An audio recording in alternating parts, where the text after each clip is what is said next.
지난주일 우리가 살핀 말씀, 하나님께서 이스라엘 백성에게 노래처럼 만들어서 하나님이 하신 일들을 계속 외우도록 하신 거예요.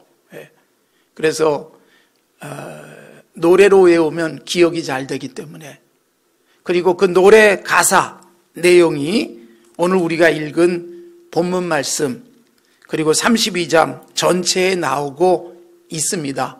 노래 가사예요. 이 가사 중에 중요한 부분이 있어요. 그게 뭐냐 하면 이스라엘 백성이 출애굽을 하잖아요. 그때 놀라운 하나님의 역사를 경험한 세대들이 해야 될 일이 있어요. 나중에 자녀들이 물어요. 우리 하나님이 어떤 분이에요? 우리가 섬기는 이 하나님은 어떤 일을 하셨나요? 그러면 아버지들이, 어머니들이, 할아버지가, 할머니가 자신 있게 이야기해줘라, 그런 말이에요. 다음 세대들이 그걸 궁금해할 때 얘기해 줄 수 있어야 된다는 겁니다. 여러분, 이게 신앙의 계승이에요. 오늘같이 성경책이 만들어지고 읽히는 때가 아니잖아요. 그렇기 때문에 부모들이 말씀을 잘 듣고 배워서, 그리고 노래로 익숙하게 외워서 자녀들이 물어보면 자녀들에게 전승시켜야 되던 시대였던 것입니다. 여러분, 오늘날도 마찬가지예요. 우리가 우리 자녀들에게 하나님에 대해서 자신 있게 설명할 수 있어야 되지 않겠습니까? 하나님을 경험 많이 하십시오. 그리고 내가 경험한 하나님을 내가 설명 잘 할 수 있고, 그래서 우리 자녀들이 하나님을 떠나지 않게 만드는 것은 하나님께서 먼저 하나님을 믿고 예수님을 만난 사람들에게 주시는 사명이요 책임이라는 것입니다. 자, 오늘 본문에서 핵심적으로 살필 부분은 1절 부분입니다. 여러분, 이렇게 말씀하고 있습니다. 하늘이여 귀를 기울이라, 내가 말하리라. 땅은 내 입의 말을 들을지어다. 그리고 2절, 내 교훈은 비처럼 내리고 내 말은 이슬처럼 맺히나니 연한 풀 위에 가는 비 같고 채소 위에 단비 같다.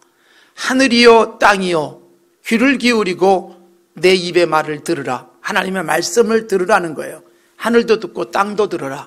그러면서 하나님의 말씀은 어떤 역할을 하는가, 어떤 기능인가에 대해서 비요 이슬이요 단비다, 그렇게 말하고 있습니다. 그래서 2절에 보면 나의 교훈은 비처럼 내리고 내 말은 이슬처럼 맺힌다. 연한 풀 위에 가는 비와 같고 채소 위에 단비 같다, 그렇게 말씀하고 있지 않습니까? 오늘 이 부분에 초점을 맞출 것입니다. 하나님의 말씀이 어떤 역할, 기능을 하는가. 비요 이슬이요 단비다, 그렇게 말하고 있습니다. 여러분, 비, 이슬, 단비 다 물이잖아요. 물이에요. 물은 생명입니다. 과학자들이 우주를 연구하고 또 화상을 탐사하고 그러면서 찾아내고 싶은 것들이 뭐예요? 생명이에요. 생명. 지구 외에도 생명이 있을까? 그런데 생명이 있으려면 뭐가 있어야 된다? 물이 있어야 된다. 그래서 여러분, 화성을 탐사하면서 물의 흔적, 물의 자취를 보고 흥분하는 거예요. 아, 물이 있었던 때가 있었네. 그렇다면 생명이 있지 않을까? 이런 생각을 하는 것입니다. 물은 생명입니다. 비, 이슬, 그리고 단비 다 하늘에서 내리는 물이에요. 이슬은 성경에 이슬도 많이 나옵니다. 그래서 이슬이라고 할 때는 단순한 이슬이 아니에요. 시편 133편 3절에 보면 헐몬의 이슬이 시온의 산들에 내림같이 하나님의 은총이 임한다는 표현이 돼 있거든요. 높은 산에 이슬이 맺히는 거고, 여러분, 이스라엘 백성들이 살고 있는 땅에 비가 오지 않을 때는 일교차 때문에 이슬이 맺히는 것이 비와 같은 역할을 했어요. 생명을 주는 거예요. 대지를 촉촉하게 적셔주고, 그리고 그곳에서 사람이 살 수 있는 환경을 만들어 주는 것이 이슬이고요.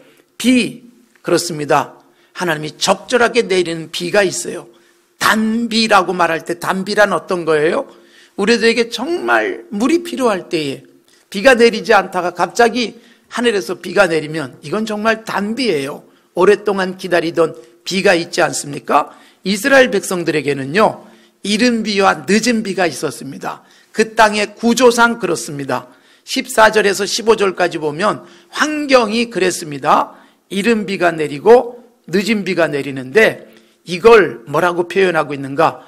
여호와께서 너희의 땅에 이른 비와 늦은 비를 적당한 때에 내리리니 그랬어요.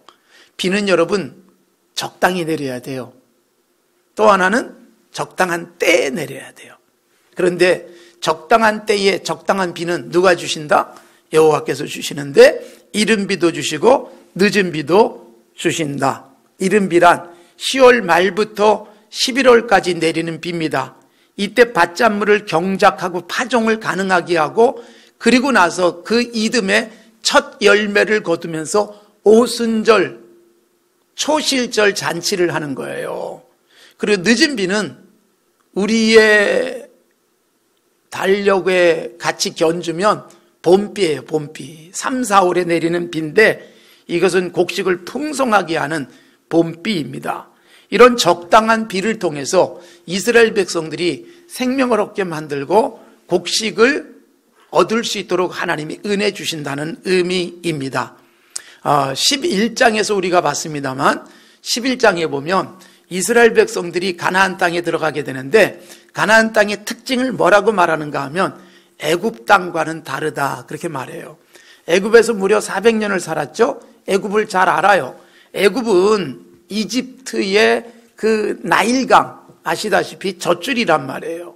나일강 유역의 델타 지역 삼각주가 있잖아요. 아주 비옥한 땅 그리고 모든 문명의 발생지가 강을 끼고 있듯 여러분 이 강가에서 물을 끌어올려서 이집트는 농사를 졌어요. 그래서 11장 10절에 보면 애굽에서는 파종을 한 다음에 발로 물대기를 했다 그렇게 되어 있어요. 발로 물대기 아시죠? 네. 이 강물을 밭에다 끌어들이기 위해서 발로 물을 대는 일을 했어요. 지금 여러분 서해안에 염전에 가면 바닷물을 염전에 끌어들일 때 수차를 발로 돌렸어요. 요즘은 뭐 어떻게 하는지 모르겠습니다만 발로 돌리면 물냉방아 같은 수차가 돌아가면서 바닷물을 염전에다가 소금 밭에다가 끌어들이듯 애굽에서는 농사를 질 때 그렇게 했어요. 그래서 나일강의 풍부한 물이 얼마든지 농사 짓는데 적절하게 작용을 했던 것입니다. 그런데 가나안 땅의 특징은 뭐냐? 11장 11절에서 우리가 봤지만 하늘에서 내리는 비를 흡수하는 땅이요. 그리고 하나님 여호와께서 돌보아 주시는 땅이다. 그렇게 돼 있어요. 애굽은 인간들이 경영을 했어요. 하나님께서 비를 내리시지만 애굽에서는요, 이 머리가 발달을 하고 그러면서 강물을 밭에 끌어들이는 방법들을 찾아냈어요. 그런데 이스라엘 백성이 들어갈 젖과 꿀이 흐르는 땅, 이것은요 하늘에서 내리는 비를 흡수하는 땅이다. 여호와께서 돌보아 주시는 땅이다. 그러니까 여러분 하나님께서 비를 주시지 않으면 이스라엘 백성들은 물을 얻을 수가 없어요. 발로 물대기 같은 방법이 없단 말이에요.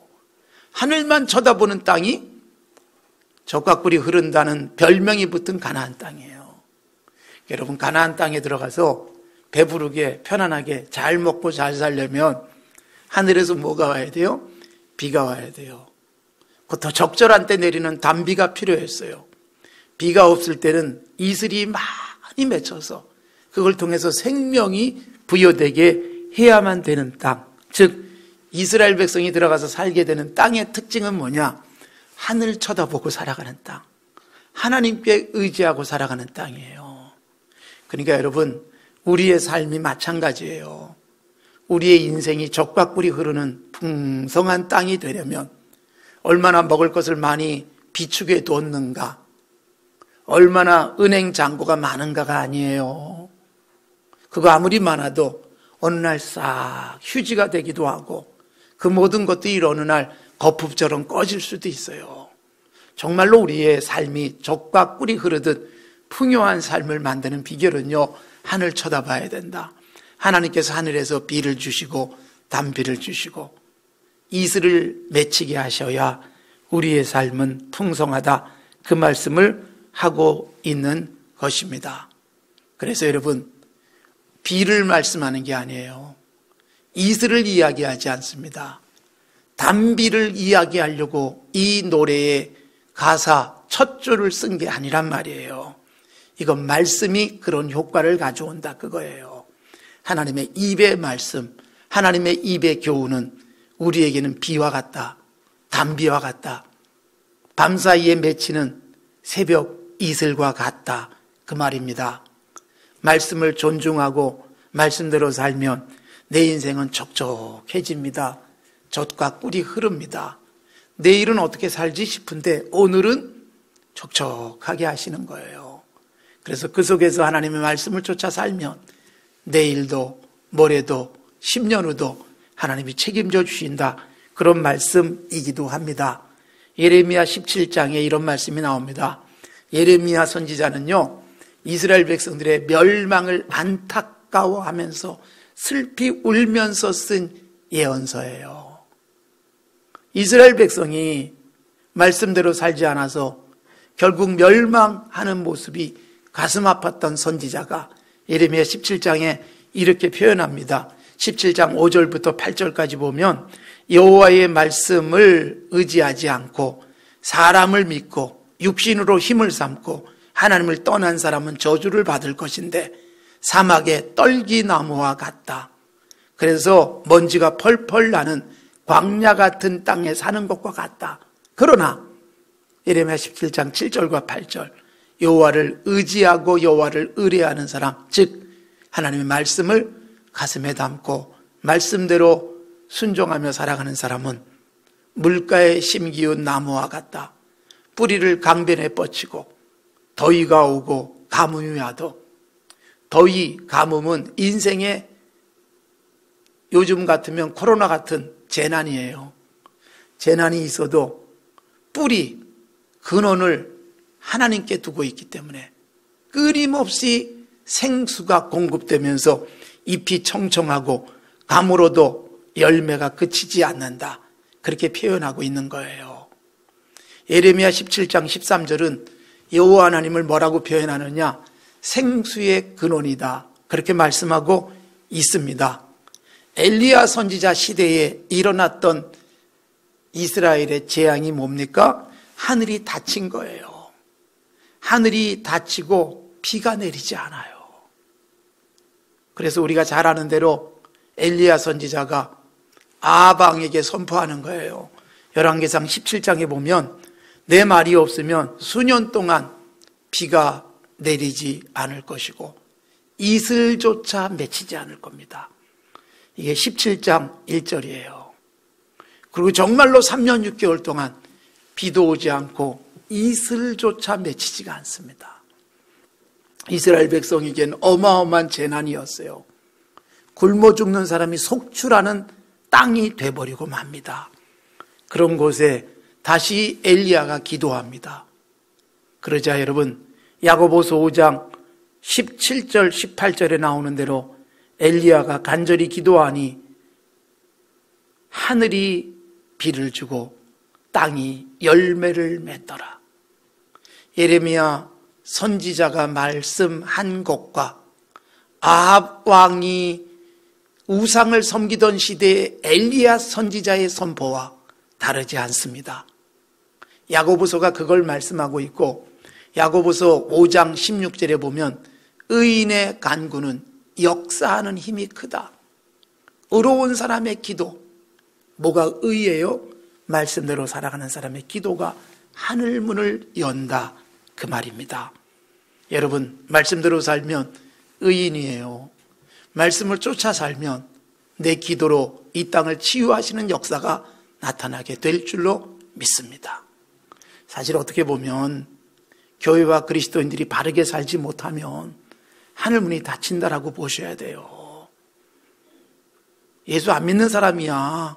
어차피 하나님 없이 살아가는 건데, 교회가 하늘문을 열고 닫는 가장 중요한 기능을 하셔야 되는 거예요. 우리가 여호와의 말씀이 비와 같다, 담비와 같다, 이슬과 같다 생각하시고 말씀 속에 젖어 살면 하나님이 이 땅에 하늘문을 여십니다. 하나님의 은총을 거두지 않는다는 것입니다. 그래서 여러분 13절부터 15절까지 보면 하나님께서 밭에 소산을 먹게 하셨고 반석에서는 꿀을, 굳은 반석에서 기름을 빨게 하시고, 이거 뭐냐 하면 바위 틈에 있는 이 꿀들, 이걸 거기서 채취할 수 있다, 그런 의미입니다. 소의 엉긴 젖, 이건 뭐 치즈 같은 거예요. 어린 양의 기름, 바산에서 난 숫양, 염소와 지극히 아름다운 밀을 먹이시고 포도주의 붉은 술을 마시게 하셨다. 13절부터 15절까지 하나님이 그동안 그렇게 하셨다는 거예요. 그러니까 여러분, 먹을 수 없을 때도 만나를 주셨고 생각도 못했던 물을 주시기도 하시고, 이거 하나님이 하신 거예요. 하나님의 비, 담비, 이슬 속에 생명이 담겨 있었는데 바로 그 비와 이슬과 담비는 말씀입니다. 여호와 하나님이 이 땅에 하늘문을 열어주시지 않으면 우리의 삶은 퍽퍽합니다. 여러분, 배부른데도 공허한 사람이 있는 거예요. 먹을 걸 잔뜩 싸두고도 인생이 행복하지가 않아요. 그래서 여러분, 살 소망을 잃어버린 사람들도 있어요. 배가 고파서 소망을 잃어버린 사람도 있지만 배는 부른데 마음이 채워지지 않는 거예요. 영혼의 황폐한 상태, 그래서 더 이상 생명을 유지하기 어려운 사람도 생겨나는 것입니다. 그래서 예수님이 이 땅에 오시는데 생수로 오셨어요. 생수로. 요한복음 4장에 보면 예수님이 사마리아 수화성에 가셨어요. 왜 하필 사마리아냐 하면 이스라엘 백성들로서는 버려진 땅이라고 생각한 곳에 주님이 찾아갔어요. 우물가에서 행실이 그렇게 좋지 않은 여자를 만나세요. 그리고 주님이 말씀하시는 게 내가 바로 생명수다, 그 말씀하시는 거예요. 너 여기서 물 길러 가지만 또다시 물 들어와야 되지 않니? 내가 주는 물을 마시면 영원히 목마르지 않을 거야. 이게 요한복음 4장이에요. 그리고 요한복음 6장에서는 예수님이 이렇게 말씀하세요. 오병이어 기적 이후에 내 살을 먹고 내 피를 마시는 자가 영생을 가졌다. 내 살은 참된 양식, 내 피는 참된 음료. 진정한 마실 물은 예수님이라는 것입니다. 그래서 요한복음 7장에는 이렇게 예수님이 외쳐요. 누구든지 목마르면 내게로 와서 마시라. 나를 믿는 자는 성경에 이르는 것처럼 배에서 생수의 강이 넘쳐날 것이다. 이것을 요한 사도는 이렇게 해석합니다. 믿는 자에게 주실 성령. 그러니까 여러분, 우리의 삶에 성령 충만해서 말씀대로 살면 삶은 윤택해집니다. 말씀 없이 돈 많이 가져도 평생 먹을 걸 싸놓고 있어도 인생은 황폐할 수밖에 없다는 겁니다. 에스겔 47장에 보면 이스라엘 백성이 이제 완전히 멸망했다가 회복되는 환상이 나와요. 그 회복되는 환상이 성전 문에서 흘러내리는 물이에요. 물. 에스겔 선지자가 에스겔 47장에서 보여준 환상은 성전문. 성전문은 동쪽에 있거든요. 동쪽, 해가 비치는 쪽, 바로 그쪽에 해 뜨는 쪽. 그곳에서 문지방에서 물이 흘러나와요. 물이 흘러나오는데 그 물이 점점 많아져요. 발목에 찰랑거리다가 무릎까지 오고 허리까지 오고 헤엄칠 만큼 어마어마한 물이 됩니다. 이 물이 어디로 흘러가느냐? 죽은 바다로 흘러가요. 죽은 바다로 흘러가니까 다 물고기도 죽고 그냥 썩은 물인데 거기에 성전에서 나온 물이 공급되면서 죽은 바다가 살아나요. 물고기들이 펄쩍펄쩍 뛰고 어부들이 물고기를 잡으면서 살길이 열리고 그 물 주변에는 나무들이 싱싱하게 자라나기 시작하고 온갖 열매가 맺히는 거예요. 뭘 의미할까요? 성전에서 흘러나온 물이 죽은 바다를 살리듯 진정한 성전으로 오신 예수 그리스도, 그분을 통해서, 그분의 말씀을 통해서 생명의 강물을 공급받으면 인생이 살아난다는 거예요. 소망이 넘쳐나요. 매일매일이 활기가 가득해요. 그런 삶을 살 수 있다는 것을 강조하고 있습니다. 아까 제가 예레미야 선지자의 말씀을 드렸습니다. 예레미야 17장 7절과 8절에 여호와를 의지하는 사람이 마치 강가에 뿌리를 쫙 뻗고 있는 나무와 같다. 생명의 근원이신 여호와를 통해서 생명수를 끌어당겨서, 그래서 가뭄이 오고 더위가 와도 잎은 푸릇푸릇하고 열매가 그치지 않는 것 같이 되는 것, 이걸 말씀하듯 예수님이 여러분 우리에게 생명의 근원이세요. 그 말씀대로 살아가면 우리의 인생은요, 때로는 가뭄 같은, 더위 같은 문제들이 있어요. 우리가 살고 있는 세상에 재난이 있고 전염병이 있고 인간이 감당하기 어려운 문제들이 있어요. 아무리 막강한 경제력과 군사력과 정보력과 그리고 온갖 힘을 다 갖고 있어도 막을 수 없는 문제들이 생기잖아요. 그런데 여러분, 그런 문제들이 있어도 잎이 청청하고 열매가 그치지 않는 것 같은 삶을 살아갈 수 있다. 그 말씀을 하고 있는 것입니다. 사랑하는 성도 여러분, 우리 인생 전염병 같은 문제를 만날 수도 있지만 우리가 그런 문제를 만나면서도 마음이 평안하고 찬송이 가능할 수 있는 것은 말씀대로 살 테고, 그런 성도들이 많으면 하나님이 이 땅을 치유하실 줄로 믿습니다. 사랑하는 성도 여러분, 우리의 삶에 하나님의 말씀은 비와 같고 이슬과 같고 단비예요. 말씀을 쫓아가면 삶은 우리의 구석구석에 젖과 꿀이 흐르게 할 것이고 반짝반짝 빛나게 하십니다. 그 중에 가장 소중한 게 뭐예요? 신명기의 핵심은 예배하며 살아라예요. 십계명의 핵심 가치는 예배예요. 제가 이런 때를 대비해서 진정한 예배란 모여드리는 예배도 있지만 삶의 현장에서 예배다. 삶의 현장에서 예배가 뭐냐? 말씀대로 실천하고 살아가면 거기가 예배의 장소예요. 그렇게 살면 하나님이 비도 단비도 이슬도 주셔서 풍성하게 하시는 거예요. 사랑하는 성도 여러분, 진정한 예배자로 살아가십시오. 말씀이 내 삶 속에 비가 되게 하십시오. 우리의 삶이 촉촉해지고 젖과 꿀이 넘쳐날 줄로 믿습니다.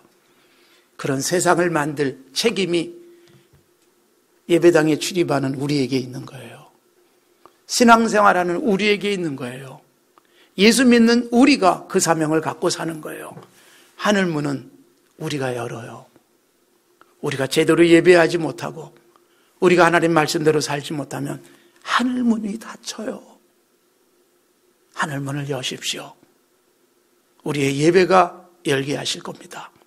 어느 곳에서 예배하든 예배하신 여러분, 삶의 현장에서 말씀을 쫓아 살며 예배하듯 사셔서 이 땅에 하나님의 긍휼이 임할 수 있도록 함께 마음 모으시기를 바랍니다.